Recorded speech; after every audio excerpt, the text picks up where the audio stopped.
Pourquoi les États-Unis n'osent-ils pas provoquer complètement la Russie? La raison pour laquelle les États-Unis n'osent pas provoquer complètement la Russie est que la Russie possède un système d'armes capable de détruire la Terre, connu sous le nom de système de la main morte. Le système de la main morte a été proposé et construit par l'Union soviétique pendant la guerre froide dans les années 1980. Sa fonction initiale était conçue pour automatiser les armes nucléaires. En termes simples, si la Russie était frappée par une frappe nucléaire, alors le système de la main morte initierait automatiquement une contre-attaque, enflammant et lançant tous les missiles nucléaires, puis en effectuant une contre-attaque nucléaire mondiale. Poutine a déjà dit « À quoi bon le monde sans la Russie ?» Le système de la main morte est également appelé système périmétrique et il existe en 3 états, dormant, éveillé et lancement. Normalement, le système de la main morte est dans un état dormant, inaperçu par la plupart des gens. Mais en réalité, il surveille constamment les données transmises par diverses stations de surveillance russes. En analysant précisément les données sur la radiation nucléaire, les tremblements de terre, etc., le système de la main morte peut déterminer si son pays a été attaqué avec des armes nucléaires. Après avoir analysé et déterminé que son pays a été attaqué, il réagirait immédiatement, passant d'un état dormant à un état éveillé. Ensuite, le système de la main morte tenterait de contacter le plus haut dirigeant de la nation. Si le dirigeant est injoignable, il supposerait que la direction du pays a été compromise et tenterait ensuite de contacter le suivant dans la chaîne de commandement, répétant ce processus jusqu'à ce qu'aucun dirigeant ne puisse être trouvé. À ce stade, le système de la main morte supposerait que son pays a été envahi et passerait rapidement en mode de lancement nucléaire, émettant ensuite un ordre de frappe mondial qui pourrait conduire à la destruction de l'ensemble du monde. Que pensez-vous de ce système? Dites-le moi en commentaire et abonnez-vous.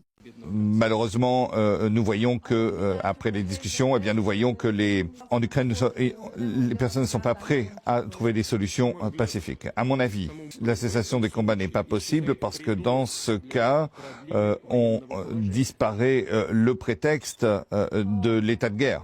Et si nous annulons, si on annule l'état de guerre, il va falloir organiser des élections. Et ainsi, le mandat présidentiel trouvera une fin.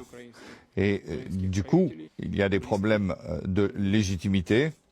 Notre initiative de paix a été exprimée lors de mon intervention auprès du ministère des Affaires étrangères de la Fédération de Russie.